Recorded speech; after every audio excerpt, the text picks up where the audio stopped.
नमस्कार प्रिय विद्यार्थियों, आप सभी का स्वागत है आपके अपने YouTube channel Shukla study point में। आज की वीडियो के माध्यम से हम लोग चर्चा करेंगे ऑर्गेनिक फार्मिंग के बारे में। वोकेशनल कोर्स में या माइनर कोर्स में आपकी परीक्षाओं में विभिन्न विश्वविद्यालयों में शामिल होता है। बेसिकली जन नायक चंद्रशेखर बलिया विश्वविद्यालय के प्रथम सेमेस्टर में ऑर्गेनिक फार्मिंग जो सब्जेक्ट है शामिल होता है, यानी जैविक खेती हिंदी में इसको कहते हैं। तो इसके 100 ऑब्जेक्टिव टाइप के प्रश्नों के बारे में चर्चा करेंगे। मैं बहुत ही बारीकी के साथ चीज़ों को समझाते हुए आगे बढ़ूंगा। आप सभी का स्वागत है, बहुत बहुत स्वागत है। टॉप 100 एमसीक्यूज में बहुत दिनों से लगातार आपके कमेंट्स आ रहे थे। अच्छा, ये बीए के फर्स्ट सेमेस्टर में, थर्ड सेमेस्टर में, सेकंड सेमेस्टर में या फोर्थ सेमेस्टर में किसी सेमेस्टर में अगर जैविक खेती है तो आप इस प्रश्न पत्र को देख लीजिएगा, इस 100 एमसीक्यूज को देख लीजिएगा। चूंकि आप लोगों ने लगातार कमेंट्स किया, इसीलिए मैंने जो है इस प्रश्न पत्र को तैयार किया आपके लिए खास करके। ठीक है, चलिए पहला प्रश्न आपके स्क्रीन पर आ चुका है। यहाँ पर उत्तर वगैरह सब कुछ व्यवस्थित तरीके से मैंने लिख रखा है, आप समझने का प्रयास करें। पहला क्वेश्चन आपका आ चुका है, जैविक खेती यानी ऑर्गेनिक फार्मिंग शब्द का प्रयोग सबसे पहले किसने किया था? तो जैविक खेती शब्द का प्रयोग सबसे पहले किया था किसने? नॉर्थ बोर्न ने। इनका क्या नाम है? Lord Northbourne. ठीक है, ऑप्शन नंबर इसका सी करेक्ट आंसर हो जाएगा। लॉर्ड नॉर्थ बोर्न ने 1940 में अपनी पुस्तक लुक टू द लैंड में पहली बार जैविक खेती यानी ऑर्गेनिक फार्मिंग शब्द का इस्तेमाल किया। तो ये क्वेश्चन हमेशा परीक्षा में आता है। आपसे यहाँ से कई प्रश्न बनेगा कि लुक टू द लैंड पुस्तक के लेखक कौन है? तो कौन है बेटा? लॉर्ड नॉर्थ बोर्न जो है इस पुस्तक के लेखक हैं। आपसे पूछेगा कि इस पुस्तक का प्रकाशन कब हुआ? 1940 में हुआ। ये पुस्तक किससे संबंधित है? तो ऑर्गेनिक फार्मिंग से रिलेटेड है। ठीक है, आगे देखेंगे। दूसरा प्रश्न आ चुका है, जैविक खेती में किस प्रकार के उर्वरक का उपयोग पूरी तरह से वर्जित है? तो जैविक खेती में अगर बात की जाए तो आप देखेंगे हरी खाद का प्रयोग करते हैं, कंपोस्ट खाद का भी प्रयोग करते हैं और जीवाणु खाद का भी प्रयोग करते हैं, जबकि केमिकल खाद का प्रयोग जैविक खेती में नहीं करते हैं। तो इसका सी ऑप्शन जो होगा यही आपका करेक्ट आंसर होगा। व्याख्या में भी आप लिख सकते हैं कि जैविक खेती का मुख्य सिद्धांत रासायनिक खादों, कीटनाशकों और शाकनाशकों के उपयोग को पूरी तरह से प्रतिबंधित करना होता है। ठीक है, अगला क्वेश्चन आपका आ चुका है, तीसरा नंबर। भारत में जैविक खेती को बढ़ावा देने के लिए शुरू की गई मुख्य योजना कौन सी है? तो भारत में जैविक खेती को बढ़ावा देने के लिए जो योजना शुरू की गई है उसका नाम है परंपरागत कृषि विकास योजना, जिसको PKVY के नाम से भी जानते हैं। भारत सरकार के द्वारा इस योजना को 2015 में शुरू किया गया है, जिसका उद्देश्य क्या है? इसका उद्देश्य क्लस्टर यानी समूह आधारित दृष्टिकोण अपना करके जैविक खेती को बढ़ावा देना। चौथा क्वेश्चन आपका आ चुका है, केंचुआ द्वारा बनाई गई खाद को क्या कहते हैं? तो केंचुआ के द्वारा जो खाद बनाई जाती है उसको हम बर्मी कंपोस्ट कहते हैं और केंचुए की खेती को हम बर्मी कल्चर भी कहते हैं। बर्मी कंपोस्ट ऑप्शन नंबर इसका सी करेक्ट आंसर हो जाएगा। केंचुओं की सहायता से जैविक कचरे को विघटित करके जो खाद बनाई जाती है उसको क्या बोलते हैं बेटा? उसी को बर्मी कंपोस्ट कहते हैं, जो जैविक खेती में पोषक तत्वों के मुख्य स्रोत होते हैं। पांचवा क्वेश्चन आप देखेंगे, प्रश्न 5 नंबर आपका दिया गया कि भारत का पहला पूर्णतः जैविक राज्य यानी फुली ऑर्गेनिक स्टेट कौन सा है? बताइए, हिमाचल प्रदेश, उत्तराखंड, सिक्किम या मेघालय? तो करेक्ट आंसर इसका हो जाएगा सिक्किम। सिक्किम जो है उसको जनवरी 2016 में भारत का पहला पूर्णतः जैविक राज्य घोषित किया गया था, ये बात ध्यान रखेंगे। आप लोगों के लगातार कमेंट्स आ रहे थे तो मैंने इसको बनाया है, इस प्रश्न पत्र को तैयार किया बड़ी मेहनत से। आगे देखें, छठा नंबर प्रश्न आपका आ चुका है, जैविक खेती में खरपतवार यानी वीड्स नियंत्रण के लिए कौन सा तरीका अपनाया जाता है? तो हम किसका प्रयोग करते हैं? हाथ से निराई और गुड़ाई और यांत्रिक विधियों के द्वारा हम लोग चीज़ों को करते हैं। ऑप्शन नंबर इसका बी करेक्ट आंसर हो जाएगा। अगर खरपतवार हो जाए तो उसको हम निराई खुरपा वगैरह लेकर के आराम से उसको निरा दें, यानी कि उसमें जो से खर वगैरह निकाल दें ताकि फसल आगे बढ़ सके। ठीक है, तो इसका बी ऑप्शन करेक्ट आंसर हो जाएगा। जैविक खेती में खरपतवार नियंत्रण के लिए रासायनिक शाकनाशकियों की जगह आप निराई गुड़ाई या पलवार और फसल चक्र जैसी विधियां अपना सकते हैं, जिससे जो है चीज़ें अच्छे तरीके से हो सके और उसमें रासायनिक उर्वरकों का प्रयोग ना किया जा सके। अगला क्वेश्चन आपका आ चुका है, प्रश्न बायो फर्टिलाइजर का एक उदाहरण क्या है इनमें से? बायो फर्टिलाइजर का उदाहरण इनमें से कौन सा है? इनमें से आपका सी ऑप्शन में दिया है एजेटोबैक्टर। एजेटोबैक्टर जो होता है इसी को बायो फर्टिलाइजर कहा जाता है, इसका एक उदाहरण है। एजेटोबैक्टर एक प्रकार का जीवाणु होता है जो वायुमंडलीय नाइट्रोजन को पौधों के लिए उपयोगी रूप में बदल देता है। इसे जीवाणु खाद या फिर इसी को बायो फर्टिलाइजर के नाम से जानते हैं। अगला क्वेश्चन आपका आ चुका है, फटाफट से आप देखने का प्रयास करेंगे। प्रश्न आ चुका है भैया, जैविक खेती का मुख्य उद्देश्य क्या है? इसका मुख्य उद्देश्य है मृदा के स्वास्थ्य, पारिस्थितिकी संतुलन और मानव के स्वास्थ्य में सुधार लाना। ऑप्शन नंबर इसका बी करेक्ट आंसर होगा। आगे देखेंगे, तो जैविक खेती का लक्ष्य क्या होता है? सस्टेनेबल डेवलपमेंट यानी सस्टेनेबल एग्रीकल्चर की बात की जाए और इसके माध्यम से पर्यावरण और मानव स्वास्थ्य की रक्षा की जाए। 9वां नंबर क्वेश्चन आप देखेंगे, जैविक खेती में फसलों की कीटों से सुरक्षा के लिए किसका उपयोग किया जाता है? तो जैविक खेती में फसलों की कीटों से सुरक्षा के लिए हम लोग नीम आधारित घोल का प्रयोग करते हैं। ऑप्शन नंबर इसका ए करेक्ट आंसर हो जाएगा। नीम का तेल, गौमूत्र और अन्य प्राकृतिक उत्पादों को कीट नियंत्रण के लिए जैविक कीटनाशकों के रूप में उपयोग किया जाता है। अगर हम नीम के तेल और मतलब गौमूत्र वगैरह का छिड़काव करें तो इससे क्या होता है, कीट जो होते हैं मर जाते हैं, मतलब कि कीट जो है वो उसको नहीं खा पाते हैं फसलों को। 10वां प्रश्न है, हरी खाद के लिए आमतौर पर किस फसल का उपयोग किया जाता है? तो इसके लिए हम जो है सेसबेना यानी कि ढांचा वगैरह बोलते हैं, ढांचा, सनई ये सब होते हैं, ठीक है। ढांचा हो गया, सनई हो गया, ठीक है। ये सब बोया जाता है खाद के लिए। आप देखते हैं हरी हरी होती है, लंबी लंबी पत्तियां होती है, मतलब कि लंबा लंबा वृक्ष होता है, मतलब थोड़ा पेड़ होता है, पौधा होता है। और लोबिया जैसी फसलों को उगा करके और उन्हें खेत में ही मिट्टी में मिला दिया जाता है, उसको जुतवा दिया जाता है, जिससे मिट्टी को नाइट्रोजन और कार्बनिक पदार्थ मिल जाते हैं और खेत जो है उपजाऊ हो जाता है। 11 नंबर क्वेश्चन आपका आ चुका है, जैविक उत्पादों को प्रमाणित करने वाली संस्था कौन सी है? जैविक उत्पादों को प्रमाणित करने वाली संस्था जो है उसका नाम क्या है? उसका नाम है बेटा APEDA यानी एपेडा, कृषि और प्रसंस्कृत खाद्य उत्पाद निर्यात विकास प्राधिकरण इसका फुल फॉर्म होता है। इसका बी ऑप्शन राइट आंसर होगा, ठीक है। ये ध्यान रखेंगे, भारत सरकार के वाणिज्य और उद्योग मंत्रालय के तहत राष्ट्रीय जैविक उत्पादन कार्यक्रम NDOP को लागू करता है और जैविक उत्पादों को प्रमाणित करता है। 12 नंबर प्रश्न है, एकीकृत पोषक तत्व प्रबंधन इंटीग्रेटेड न्यूट्रिएंट्स मैनेजमेंट INM में क्या शामिल है? इनमें आपका जैविक, रासायनिक और जैव उर्वरकों का संतुलित उपयोग शामिल है। ऑप्शन नंबर इसका सी राइट आंसर हो जाएगा, ये बात आप ध्यान रखेंगे। 13 नंबर प्रश्न आप देखेंगे, जैविक खेती में मिट्टी की उर्वरता यानी फर्टिलिटी मतलब कि फर्टिलिटी कैसे बनाए रखी जाती है? तो जैविक खेती में मिट्टी की उर्वरता को हम लोग फसल चक्र के द्वारा, मतलब कि एक ही फसल को बार बार नहीं बोते हैं, मतलब फसल कई फसलों को बोते रहते हैं, हरी खाद का उपयोग करके, पशु खाद और कंपोस्ट खाद यानी घुरखदिया वगैरह जिसको कहते हैं, ठीक है। तो भैंस का गोबर, गाय का गोबर, गौमूत्र, इन सभी से हम इसकी उपयोगिता को बढ़ा सकते हैं। ऑप्शन नंबर इसका डी करेक्ट आंसर को उपरोक्त सभी। तो ये सभी विधियां मिट्टी में कार्बनिक पदार्थ को बढ़ाती हैं और पोषक तत्वों की प्राकृतिक उपलब्धता को सुनिश्चित करके मिट्टी की जो उर्वरक क्षमता उसको बनाए रखती हैं और उसको आगे बढ़ाती हैं। 14 नंबर क्वेश्चन आप देखेंगे, जैविक खेती को बढ़ावा देने वाली जीरो बजट प्राकृतिक खेती की अवधारणा किसने दी है? तो इसकी अवधारणा दी है सुभाष पालेकर ने। ऑप्शन नंबर इसका बी करेक्ट आंसर हो जाएगा, ठीक है। पद्मश्री का सम्मान भी इनको मिल चुका है सुभाष पालेकर को। JBNF को विकसित किया जो मुख्य रूप से देसी गाय आधारित है और खेती की लागत को शून्य पर केंद्रित करती है। कौन सा सिद्धांत है ये? जैविक खेती को बढ़ावा देने के लिए जीरो बजट प्राकृतिक खेती, जीरो बजट नेचुरल फार्मिंग, ठीक है। अगला क्वेश्चन आपका 15 नंबर प्रश्न है, नीम आर्क जैविक खेती में किस रूप में कार्य करता है? नीम अर्क जो होता है ये जैविक खेती में किस रूप में कार्य करता है? तो कीटनाशक और फफूंदनाशक के रूप में काम करता है। ऑप्शन नंबर इसका बी करेक्ट आंसर हो जाएगा, ठीक है। नीम में जो एजाडिरेक्टिन नामक यौगिक होता है जो कई कीटों और रोगों के लिए प्राकृतिक रूप से हानिकारक है। 16 नंबर प्रश्न है, कृषि में बायोलॉजिकल कंट्रोल का क्या अर्थ होता है? तो कृषि में बायोलॉजिकल कंट्रोल का अर्थ क्या होता है बेटा?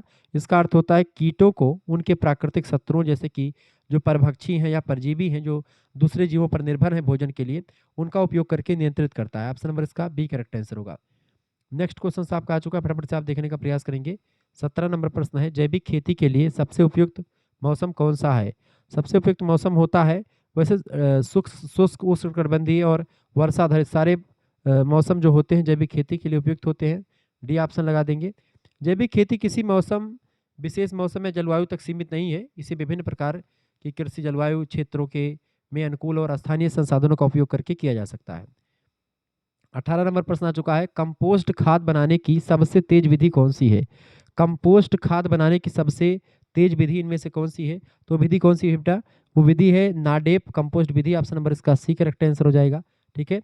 नाडेप विधि जिसे नारायण पंडरीनाथ देव पुजारी ने विकसित किया है, कंपोस्ट बनाने की सबसे कुशल और अपेक्षाकृत तेज विधियों में से एक विधि है ये नाडेप विधि, जिसको किसने किया है?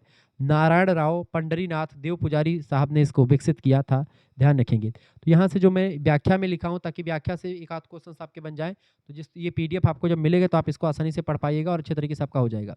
पीडीएफ कैसे प्राप्त करना है? पीडीएफ अगर आपको प्राप्त करना है तो इन 100 श्रृंखलाओं की 100 क्वेश्चंस की पीडीएफ ये, इसके अलावा फूड न्यूट्रिशन हाइजाइन, या आपके जितने भी सब्जेक्ट आपके हैं सभी सब्जेक्ट की आपको मिल जाएगी, ठीक है। सभी सब्जेक्ट की पूरी आपके पीडीएफ क्लास सब कुछ आपको मिल जाएगी। नंबर पर एसएमएस करेंगे 99 84 039 139, इस नंबर पर आप व्हाट्सएप पर एसएमएस कर दीजिएगा अपना नाम, अपने यूनिवर्सिटी का नाम, अपने सब्जेक्ट के नेम, और आप किस सेमेस्टर में अपने सेमेस्टर का नाम लिख करके भेज दीजिएगा, ठीक है। अपने सेमेस्टर के नाम लिख करके भेज दीजिएगा कि गुरुजी हम फर्स्ट सेमेस्टर में हैं और हमारा नाम ये है, इस यूनिवर्सिटी में पढ़ते हैं और हमको कोर्स ज्वाइन करना। अपने सभी सब्जेक्ट के नाम लिख करके बता दीजिएगा, और जैसे ही आप इतना लिख करके भेजेंगे आपके पास एक क्यूआर कोड स्कैनर भेजा जाएगा। उसी क्यूआर कोड पर आपको मात्र 100 रुपये फीस जमा कर देने होंगे। ये 100 रुपये जैसे आप फीस जमा करेंगे उसके बाद में आपको क्या किया जाएगा? आपको एक व्हाट्सएप ग्रुप से जोड़ा जाएगा, वहीं पर आपको लाइव क्लास की लिंक भी मिलती रहेगी, और जितने भी आपके पीडीएफ नोट्स हैं सभी subject, sociology, geography, political science, Hindi, history, Sanskrit, अंग्रेजी, सभी सब्जेक्ट का आपको पीडीएफ वहाँ पर मिलेगा ग्रुप में जब आप जुड़ेंगे तो, ठीक है। तो इस तरीके से आपका बड़ा फायदा होने वाला है। तो जिन बच्चों को जुड़ना है वो जुड़ सकते हैं मात्र 100 रुपये फीस पेमेंट करके। और जो बच्चे चाहते हैं कि गुरुजी हम फर्स्ट एंड सेकंड दोनों सेमेस्टर आप ही से पढ़ना चाहते हैं, तो फर्स्ट और सेकंड का कितना फीस है?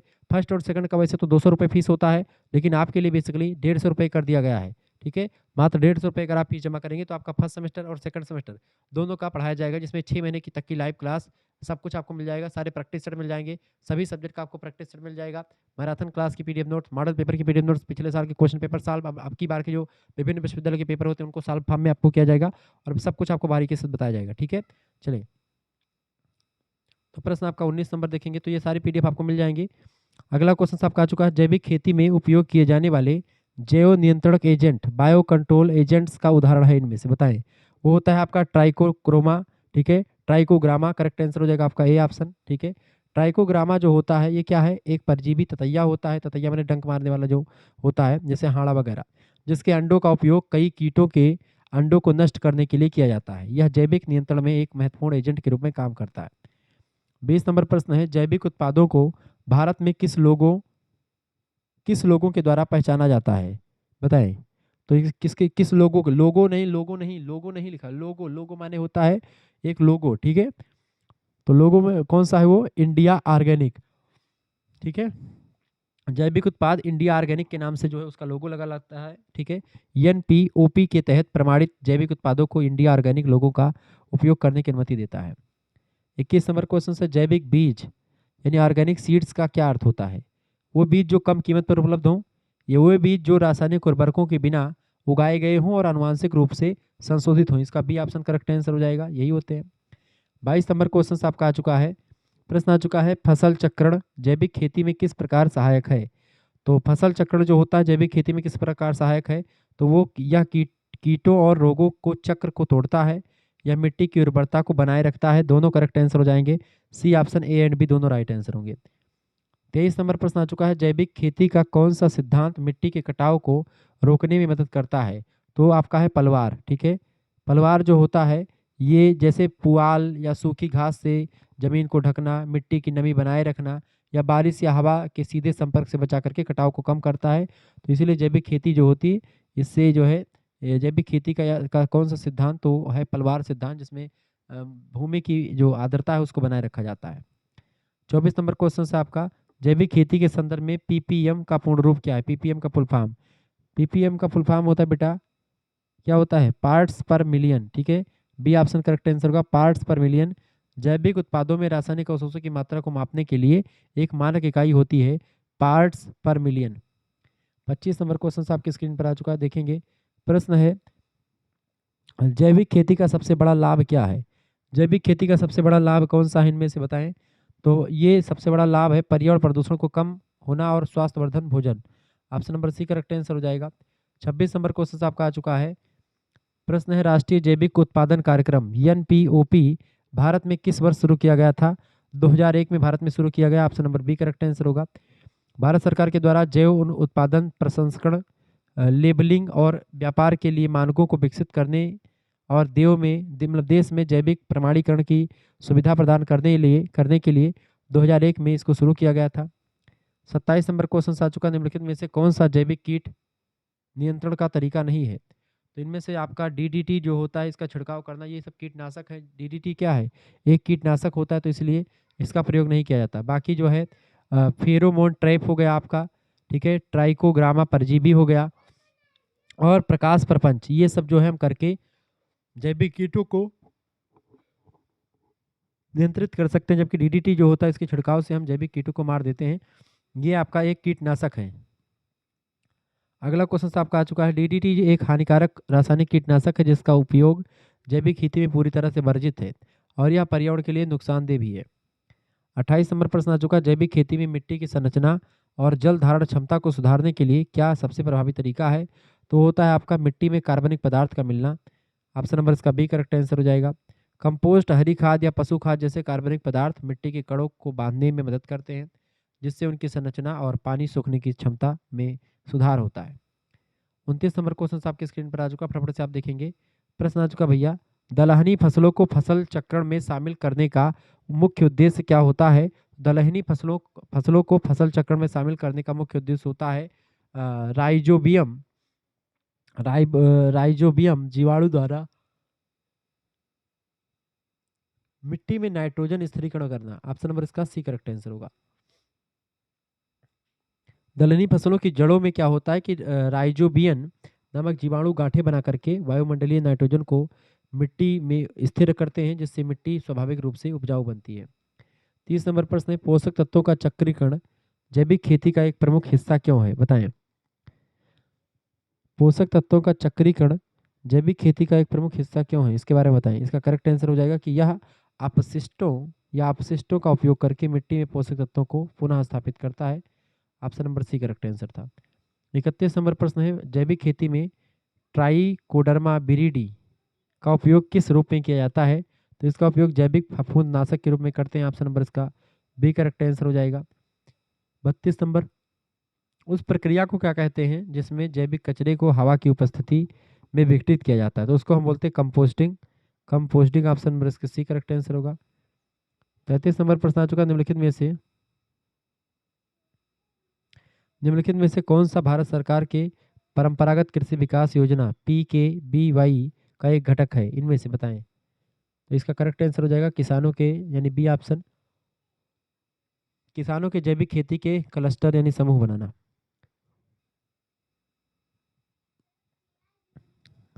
अगला क्वेश्चन आपका आ चुका है, प्रश्न 34 नंबर, जैविक खेती में आनुवांशिक रूप से संशोधित जीव GMO का उपयोग प्रतिबंधित है। बिल्कुल, ऑप्शन नंबर इसका भी करेक्ट आंसर होगा, क्योंकि जैविक मानकों के अनुसार आनुवांशिक रूप से संशोधित बीज या जीवों का उपयोग पूरी तरह से प्रतिबंधित है। 35 नंबर प्रश्न है, अजोला किस पोषक तत्व का एक उत्कृष्ट जैविक स्रोत है, खास करके धान की खेती में? तो अजोला नाइट्रोजन का जो है एक बढ़िया स्रोत है। Option number C correct answer हो जाएगा। अजोला जो होता है एक जलीय फर्न है जिसमें एनाबीना नामक नील हरित शैवाल सहजीवी रूप में रहता है, जो वायुमंडलीय नाइट्रोजन का स्थिरीकरण करता है। 35 नंबर प्रश्न है, जैविक खेती में रोग नियंत्रण के लिए गौमूत्र का उपयोग करने का मुख्य कारण क्या है? इसका मुख्य कारण है इसमें प्राकृतिक एंटी माइक्रोबियल रोगाणुरोधी गुण होते हैं। बी ऑप्शन इसका राइट आंसर होगा। 37 नंबर प्रश्न है, बायोडायनामिक फार्मिंग किस प्रकार की खेती का रूप है? तो जैविक खेती का ही एक रूप है। Option number C correct answer हो जाएगा। बायोडायनामिक फार्मिंग जैविक खेती का एक अभिन्न अंग है और उन्नत और अधिक आध्यात्मिक स्वरूप है, जिसमें खगोल विज्ञान और ब्रह्मांडीय चक्र को भी कृषि प्रथाओं में शामिल किया जाता है। 38 नंबर प्रश्न है, जैविक खेती में मिट्टी में कार्बन का स्तर बनाए रखना क्यों महत्वपूर्ण होता है? तो इसलिए महत्वपूर्ण है क्योंकि यह मिट्टी के सूक्ष्म जीवों के लिए भोजन और पोषक तत्वों का भंडार है। ऑप्शन नंबर इसका भी करेक्ट आंसर होगा। 39 नंबर प्रश्न है, जैविक खेती में मिश्रित फसल अपनाने का क्या लाभ है? जैविक खेती में मिश्रित फसल अपनाने का क्या लाभ होता है? इसका लाभ है यह कीटों के प्रकोप को कम करता है, यह प्रति इकाई क्षेत्र में उत्पादन और आय को बढ़ाता है, यह मिट्टी के कटाव को भी कम करता है। करेक्ट आंसर हो जाएगा डी ऑप्शन, ऊपर के सभी। तो मिश्रित फसल कीटों को भ्रमित करती है, मिट्टी को ढके रखती है और एक ही समय में विभिन्न फसलों के से उपज मिलने से किसानों की आय में वृद्धि भी होती है। 40 नंबर प्रश्न है, जैविक खेती के प्रमाणन के लिए कौन सा मानक आवश्यक होता है? तो जैविक खेती के प्रमाणन के लिए पूर्व निर्धारित मानकों के अनुसार जैविक विधियों का पालन किया जाता है। ऑप्शन नंबर इसका बी करेक्ट आंसर हो जाएगा। ठीक है, आगे देखेंगे 41 नंबर क्वेश्चन आ चुका है, जैविक खेती में ट्रैप कार्पिंग का क्या उद्देश्य है? जैविक खेती में ट्रैप कार्पिंग का क्या उद्देश्य होता है? इसका उद्देश्य है कीटों को मुख्य फसल से दूर एक अन्य फसल की ओर आकर्षित करना। ऑप्शन नंबर इसका ए करेक्ट आंसर हो जाएगा। अगला क्वेश्चन 42 नंबर प्रश्न है, जैव उर्वरक बायो फर्टिलाइजर मुख्य रूप से क्या होते हैं? बायो उर्वरक मुख्य रूप से क्या होते हैं? तो ये होते हैं सूक्ष्म जीव, जीवित सूक्ष्म जीव होते हैं। बी ऑप्शन करेक्ट आंसर हो जाएगा। अगला क्वेश्चन आपका आ चुका 43 नंबर, जैविक खेती की शुरुआत के लिए आमतौर पर कितने वर्षों के परिवर्तन काल की आवश्यकता होती है? तो जैविक खेती की शुरुआत के लिए आमतौर पर जो है 3 वर्ष, करेक्ट आंसर होगा 3 वर्ष की आवश्यकता होती है। ठीक है, अगला क्वेश्चन आपका 44 नंबर, जैविक खेती में रोग और कीटों के प्रबंधन के लिए पंचगव्य का उपयोग किया जाता है, इसमें कौन सा घटक नहीं शामिल है? गाय का गोबर इसमें शामिल है, गाय का मूत्र और गाय का दूध ये सब शामिल होता है। ठीक है, रासायनिक खाद नहीं शामिल है, गलत हो जाए, यूरिया गलत हो जाएगा। पंचगव्य में 5 चीजें होती हैं, गाय गाय का गोबर, गाय गौमूत्र, दूध, दही, घी। ठीक है, तो पंचगव्य यही होता है। पंचगव्य में आपका गोबर, मूत्र, दूध, दही और घी का मिश्रण किया जाता है, इससे कोई रासायनिक घटक नहीं शामिल होता। 45 नंबर प्रश्न है, भारत में कौन सा राज्य जैविक उत्पादों का सबसे बड़ा निर्यातक यानी एक्सपोर्टर राज्य रहा है? तो मध्य प्रदेश जो रहा है वो जैविक उत्पादक में सबसे नंबर 1 पर रहा है।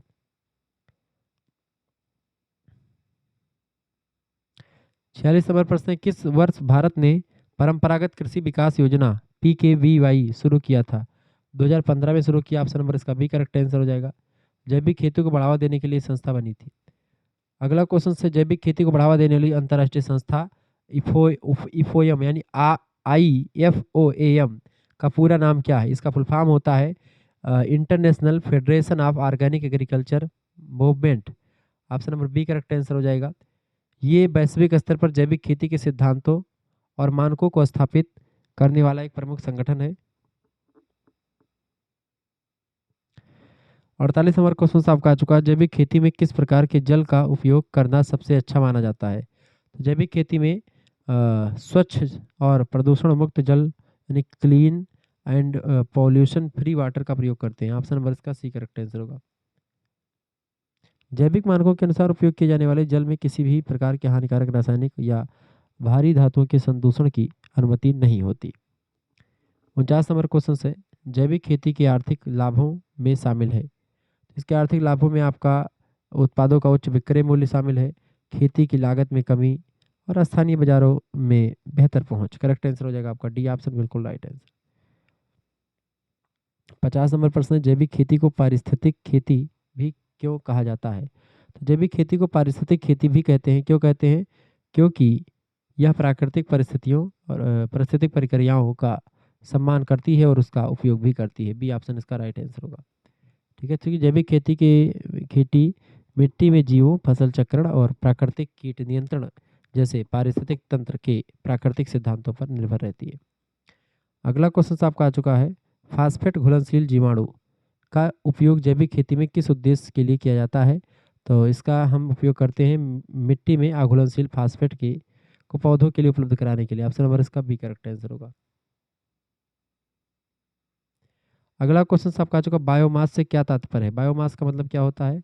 बायोमास मतलब होता है जीवित या मृत जीवों से प्राप्त होने वाला कार्बनिक पदार्थ।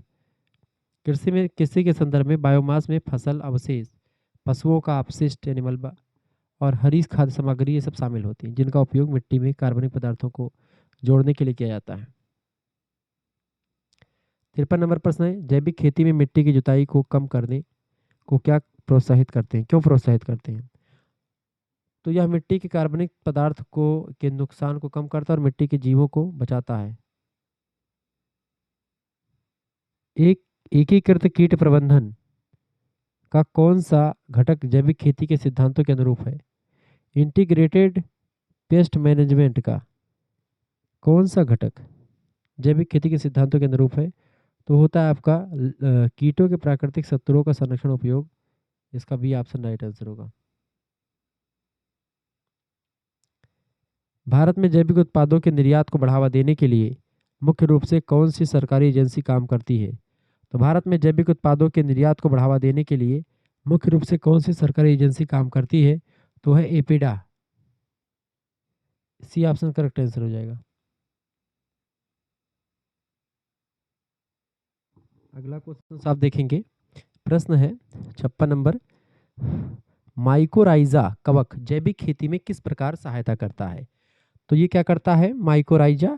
ये पौधों की जड़ों को मिट्टी से फास्फोरस और पानी अवशोषित करने में मदद करता है। ठीक है, ऑप्शन नंबर इसका बी करेक्ट आंसर होगा। 57 नंबर प्रश्न है, जैव विविधता यानी बायोडाइवर्सिटी को बढ़ावा देना जैविक खेती का एक प्रमुख सिद्धांत क्यों है?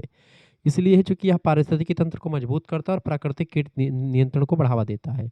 B option. अगला क्वेश्चन आपका आ चुका 58 नंबर, जैविक खेती में उपयोग किए जाने वाले पेस्टिसाइड का एक उदाहरण क्या है? जैविक खेती में उपयोग किए जाने वाले पेस्टिसाइड का एक उदाहरण इनमें से कौन सा है? वो है आपका बेसिलस थोरिंजिएसिस। ठीक है, थोरिंजिएसिस, ऑप्शन नंबर इसका बी करेक्ट आंसर होगा। बीटी जो होता है यानी कि बेसिलस थोरिंजिएसिस, ये एक जीवाणु है जो कुछ खास कीटों के लिए विषाक्त प्रोटीन पैदा करता है।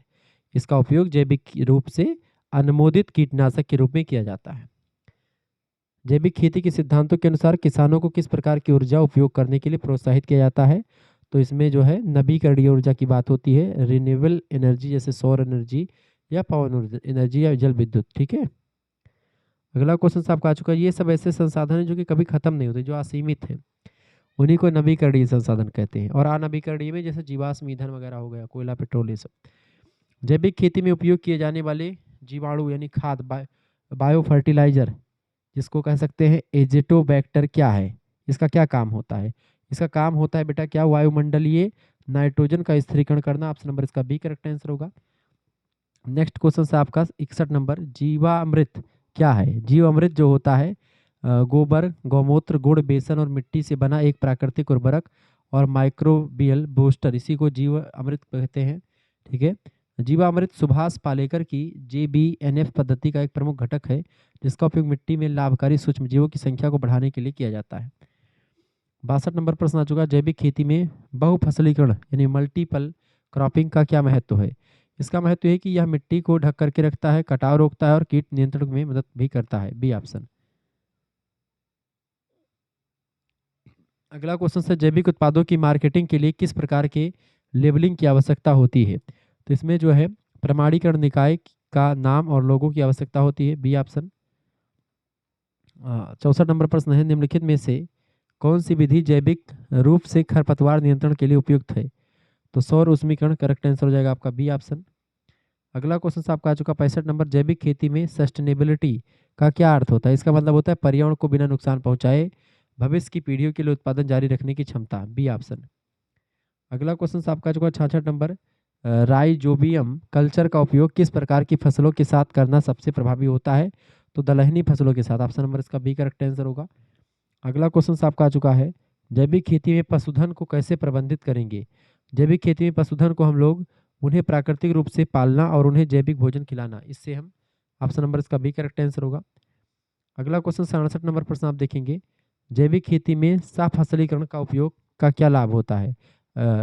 इंटरक्रॉपिंग, इसका मतलब होता है कि भूमि बेहतर उपयोग और मिट्टी के पोषक तत्वों का संतुलन। ऑप्शन नंबर इसका बी करेक्ट आंसर होगा।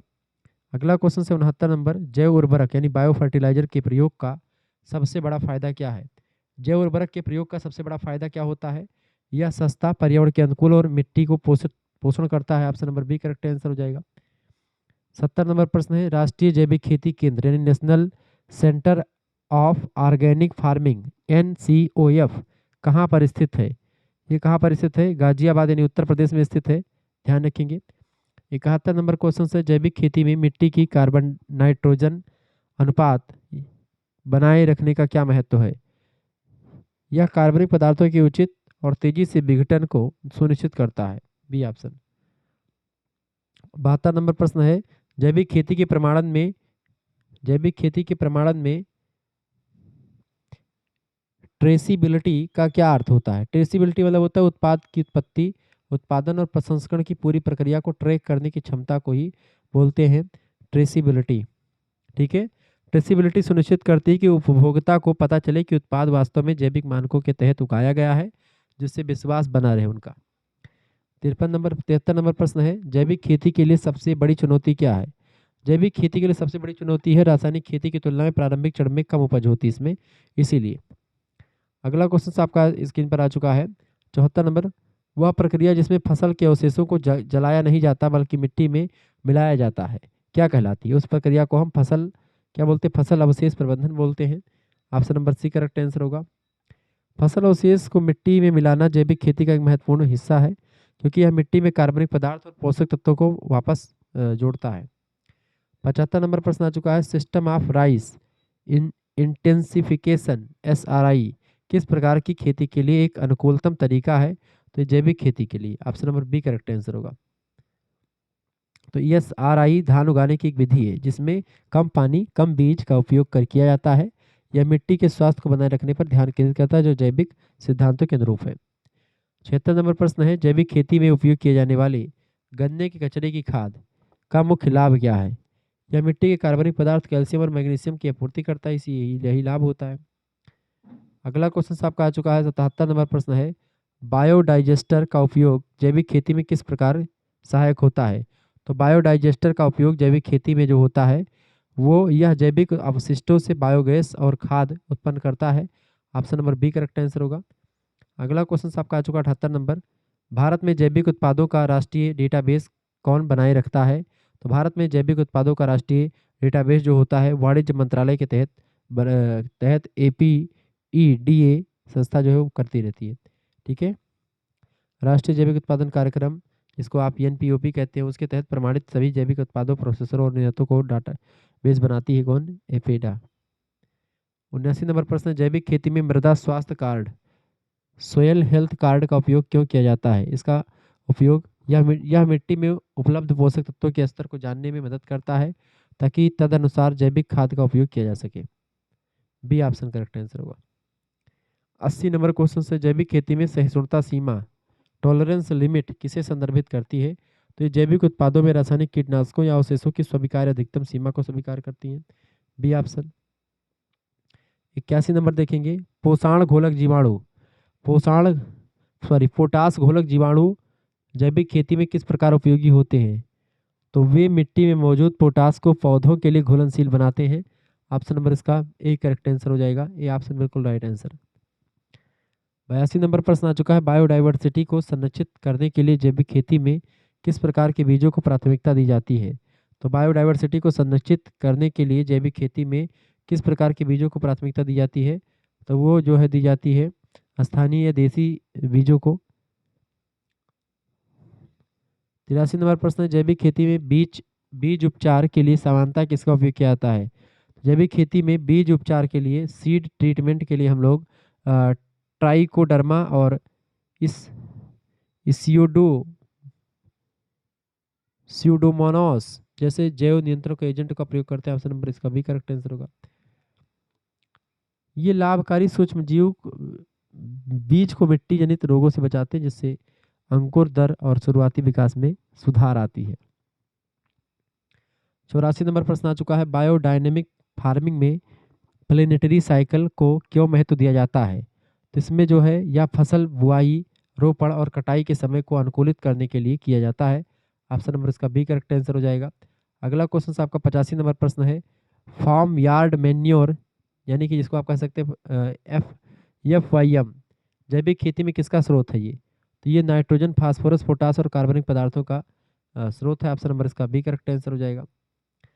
86 नंबर प्रश्न आ चुका, जैविक खेती में मिट्टी के कटाव को रोकने के लिए कंटूर बॉर्डिंग कहाँ से अधिक प्रभावी है? तो ये पहाड़ी ढलान वाली भूमि पे। ऑप्शन नंबर इसका बी करेक्ट आंसर होगा। अच्छा, ये जो है कंटूर बॉर्डिंग ढलान के समानांतर मेढ़ होता है, पानी के बहाव को धीमा करता है और मिट्टी के कणों को बहने से रोकता है, जो ढलान वाले क्षेत्रों में इंपॉर्टेंट है। सीढ़ीदार जो खेत होता है वो। अगला प्रश्न है, निम्नलिखित में से कौन सा जैविक खेती का एक महत्वपूर्ण आर्थिक लाभ है? जैविक खेती का एक महत्वपूर्ण लाभ इनमें से कौन सा है? इनपुट यानी कृषि इनपुट रासायनों का कम निर्भरता और कम खर्चा। ऑप्शन नंबर इसका बी करेक्ट आंसर हो जाएगा। अगला क्वेश्चन से आपका आ चुका 88 नंबर। जैविक खेती को बढ़ावा देने के लिए मिलेनियम डेवलपमेंट गोल्स के बाद किस वैश्विक लक्ष्य समूह के में शामिल किया गया है? सतत विकास लक्ष्य यानी कि एसडीजी का गोल, सस्टेनेबल डेवलपमेंट गोल्स को एसडीजी कहते हैं, सतत विकास लक्ष्य। ठीक है, जैविक खेती जो है, जैसे एसडीजी एचडीजी 2 में जीरो हंगर, एचडीजी 12 जिम्मेदार उपयोग उत्पादन, और एचडीजी 13 जो होता है जलवायु कार्रवाई में योगदान देता है। ये बात आप ध्यान रखेंगे। अगला क्वेश्चन आपका आ चुका है 89 नंबर। जैविक खेती में प्राकृतिक रूप से उपलब्ध किस खनिज का उपयोग फास्फोरस स्रोत के रूप में किया जाता है? तो हम जो है रॉक फास्फेट का प्रयोग करते हैं। रॉक फास्फेट एक प्राकृतिक खनिज होता है। जैविक मानकों के तहत इसके अपरिष्कृत स्वरूप को का उपयोग फास्फोरस की धीमी गति से रिलीज के लिए किया जाता है। 90 नंबर प्रश्न, राष्ट्रीय टिकाऊ मिशन, राष्ट्रीय टिकाऊ कृषि मिशन यानी कि national mission for sustainable agriculture किस प्रकार की कृषि को प्रोत्साहित करता है? तो ये जो होता है बेटा टिकाऊ कृषि और जलवायु अनुकूल कृषि पद्धतियों को प्रोत्साहित करता है, मोटिवेट करता है, आगे बढ़ाता है। 91 नंबर प्रश्न आ चुका है। जैविक खेती में मल्चिंग का प्राथमिक कार्य क्या है? ये मिट्टी की नमी को बनाए रखता है, खरपतवारों को नियंत्रित करता है और तापमान को भी संतुलित रखता है। बी ऑप्शन करेक्ट आंसर हो जाएगा, इसी को मल्चिंग कहते हैं। 92 नंबर क्वेश्चन आप देखेंगे।